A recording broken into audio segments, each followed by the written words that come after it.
And now shifting our focus to some other story that we are tracking at this hour is where India's aviation market is soaring high. Having made a strong recovery post the pandemic, Sunday witnessed a new high with over 9 lakh passengers flying in and out of Indian airports. The civil aviation regulator DGCA estimates that 2023 could witness highest ever annual number of flyers, with the number likely to cross 14 crore, a marked increase from the last year when the number stood at 12.3 crores. My colleague Madhav is joining me live right now to get us more details. Madhav, good evening. This is a significant jump and an improvement as far as the air traffic is concerned, and consequently the domestic air travel, which seems to be at an all-time high and has definitely surpassed the COVID time and is back to the pre-COVID estimations.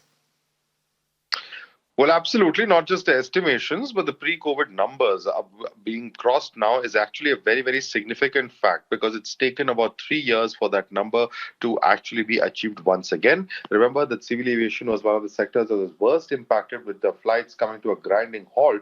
And from there on, to actually boost the sector, removal of the price caps, and in fact, several aspects, including even the high ATF fares, all of this had a huge bearing as far as aviation itself is concerned. But two numbers that would be of great interest to our viewers. One is that the domestic passengers, as on the 30th of April 2023, were at 4,56,082 on 2,978 flights.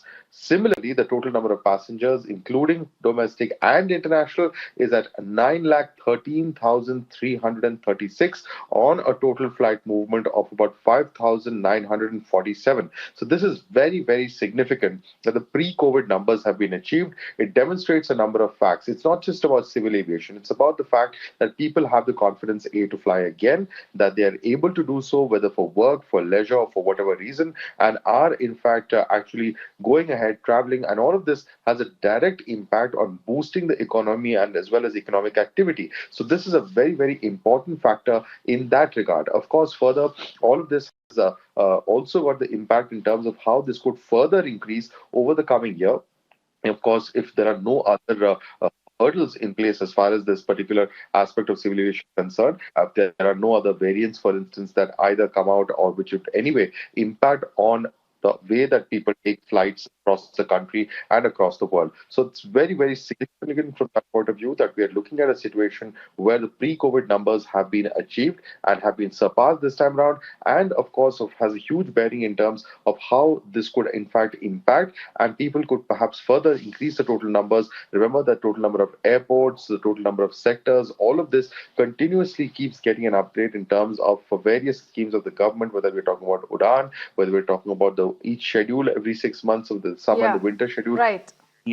All of this has serious impact in terms of not just flying activity, but also economic activity as far as the entire country is concerned. Back to you. Well, thank you, Madhav, for getting us all those details. We leave it at that for the moment.